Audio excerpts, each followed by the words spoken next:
Você nunca vai ver um atleta ou um treinador de qualquer outro esporte questionando que a base da performance do cara na competição é o treino. E a gente, por incrível que pareça, vê isso sendo debatido no fisiculturismo. Ah, porque não é o treino, é a finalização, porque é a dieta, porque é o protocolo, porque é a hora que o cara usou tal substância, e não sei das quantas.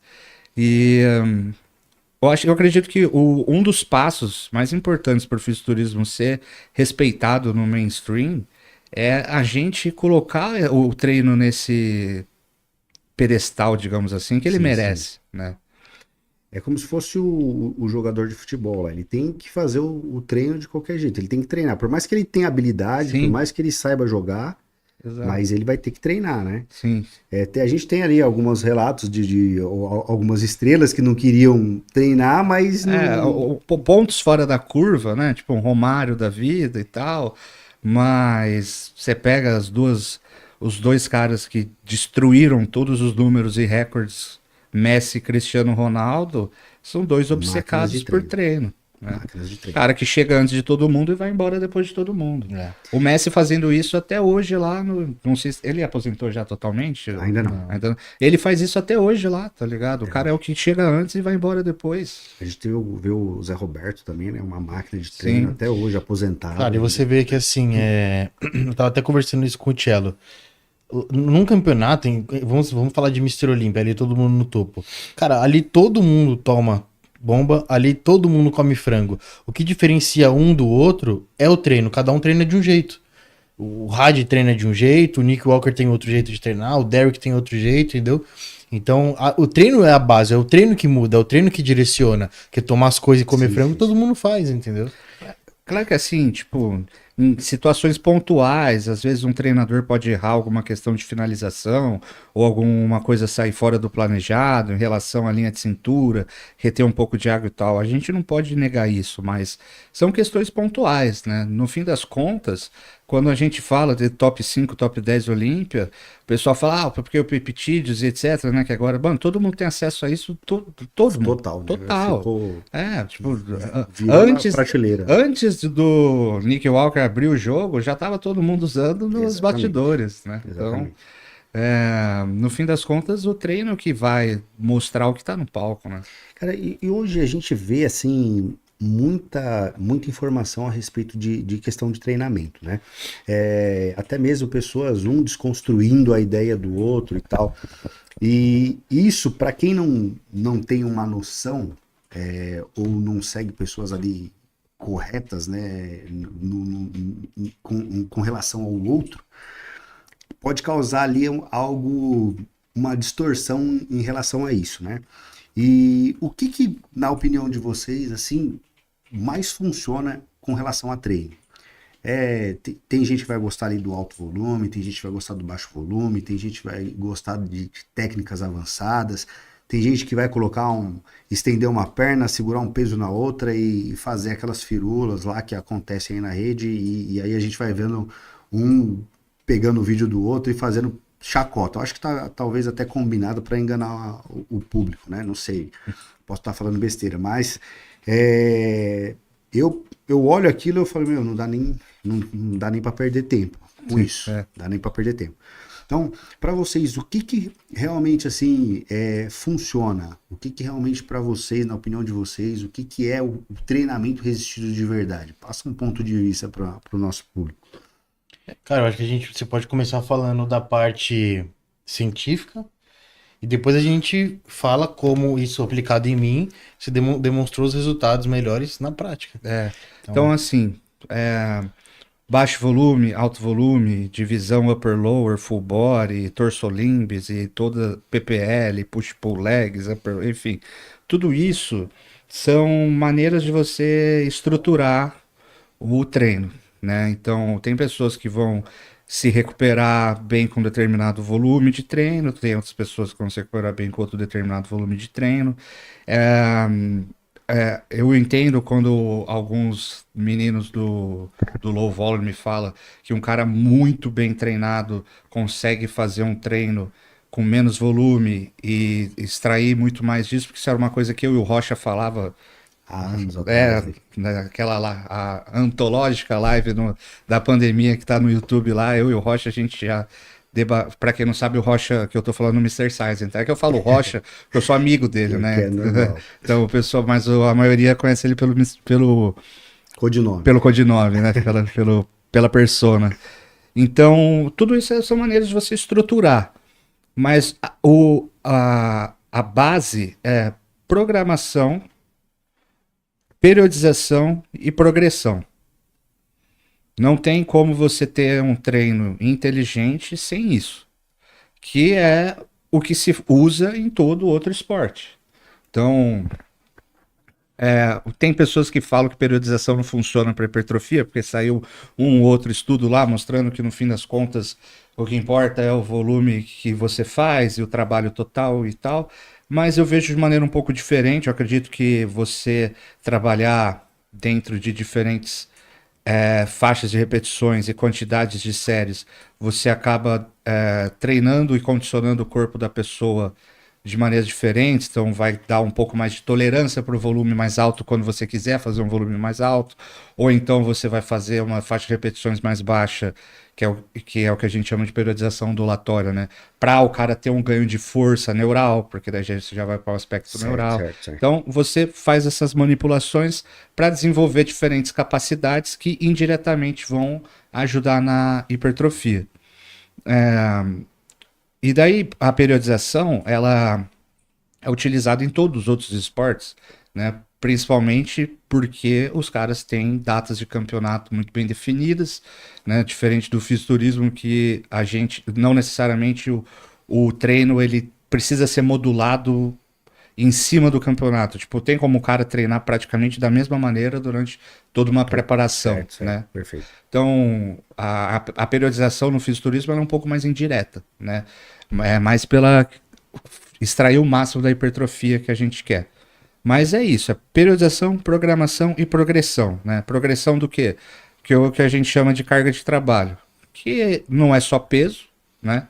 Também é fazer mais repetições com aquele mesmo peso que você já domina, já está fazendo, e também adicionar séries. Só que a gente tem um teto aí pro tanto de séries que a gente consegue adicionar num treino de maneira eficiente, porque depende da recuperação da pessoa. Essa recuperação, ela também não é fixa. Então, tipo, por exemplo, um atleta igual o Lucas, ele tem uma vida muito mais linear, né? Mais tranquila, mais, né, naquela rotina cravada ali. Sim. Mas às vezes ele pode ter uma semana de estresse porque, sei lá, brigou com a esposa e dormiu um pouco pior, e nessa semana a recuperação dele às vezes dá uma caída. Agora imagine uma pessoa que tem uma rotina completamente pauleira, né? Então a recuperação também não é algo fixo. Então, séries a gente tem um teto do que a gente consegue adicionar. Repetições, dá para hipertrofiar trabalhando em diversas faixas de repetições, desde repetições mais baixas quanto mais altas, né? Então, o pessoal fala de 3 a 30 repetições. Se você faz até a falha, você tem hipertrofia igual. Só que não é tão simples você trabalhar com faixas de repetições tão altas fora de um ambiente de laboratório, que é um pouco do que a gente vê a desconexão da realidade do pessoal muito científico, né? Por causa que uma pessoa normal vai sentir muito desconforto para fazer 20, 25 repetições, vai sentir aquela sensação de queimação muito forte. E isso vai fazer muitas vezes ela ficar longe da falha. E ela precisa chegar próximo ou na falha para ter hipertrofia. Então eu considero um teto de repetições aí por volta de 15. E o que sobra para progredir? Peso, né? Então você progride peso, progride repetições. Progride peso, progride repetições.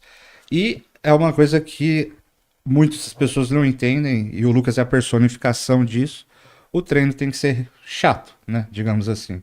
Chato, repetitivo, pragmático. No book lá que a gente fez, você ficou 8 meses no mesmo treino, né? Foi quase o ano inteiro. Assim,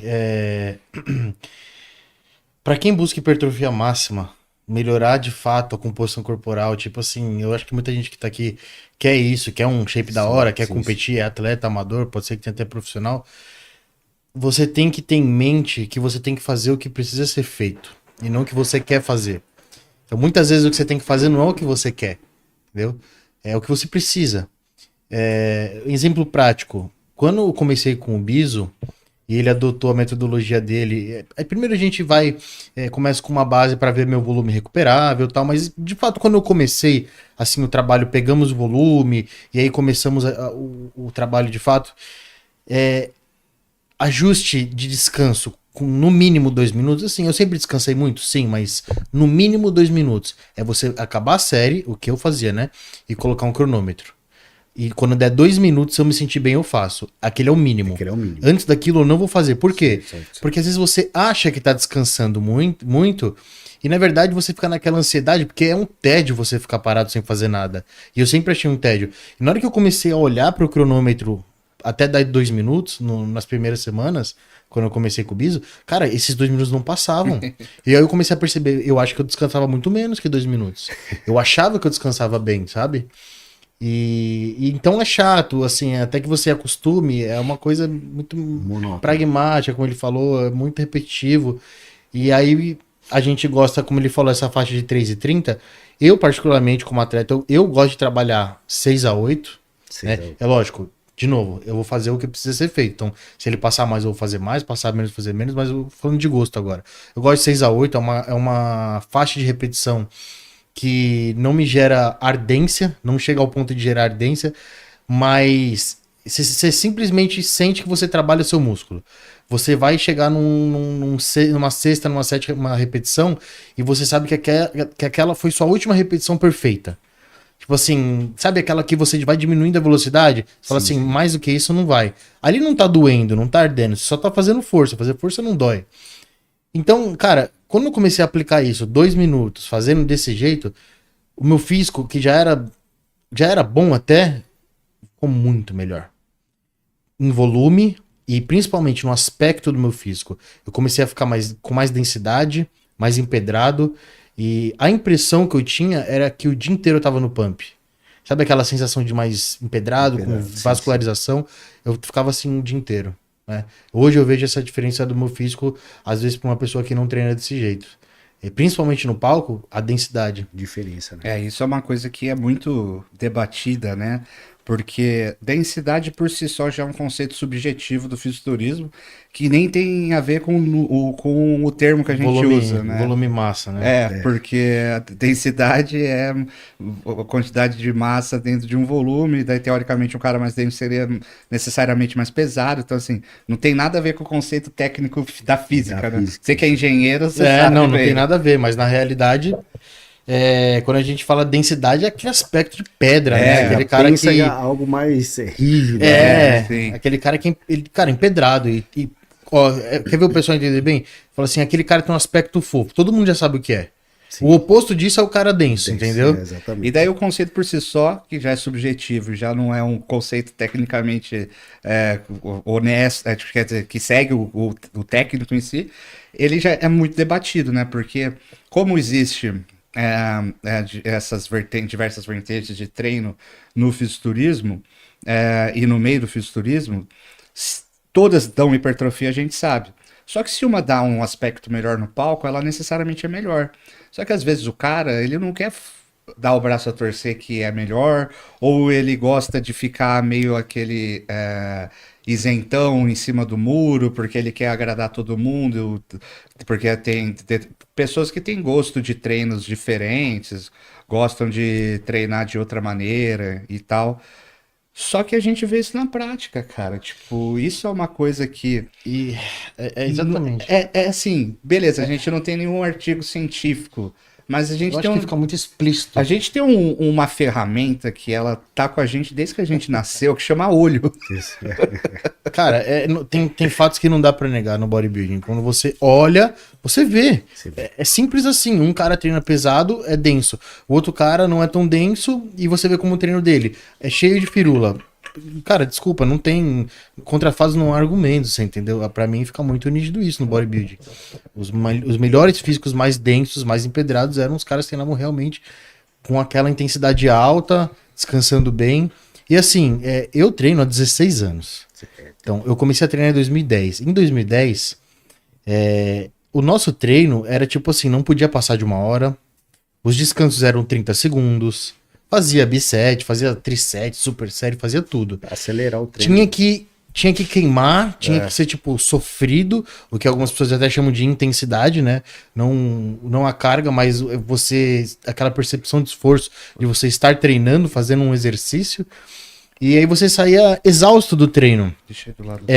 E aí quando você muda ou tenta testar esse método de treino que a gente fala, que é o descanso mais longo, a impressão que dá, e eu tive isso no começo, é que aquilo não tá dando resultado, que você não tá treinando. Porque você tá acostumado Naquela fazer, loucura, pra fazer. 30 segundos você tá fazendo, 1 minuto no máximo. Na hora que você fica. Porque se você pegar o tempo que você tá executando um exercício e o tempo que você tá descansando, pegar cada um desses tempos somado no final do treino, você fica muito mais tempo parado. Sim. Então, de toda a sessão de treino ali, o maior tempo você tá parado. Esse é o treinamento do bodybuilder. Você entendeu? Tem que aceitar isso. E fazer, e tá disposto a fazer isso, porque não é divertido, pode ser não ser divertido pra quem tá começando. Eu peguei gosto, então eu amo de qualquer jeito. Mas no começo parece que não dá resultado, porque você fica muito parado.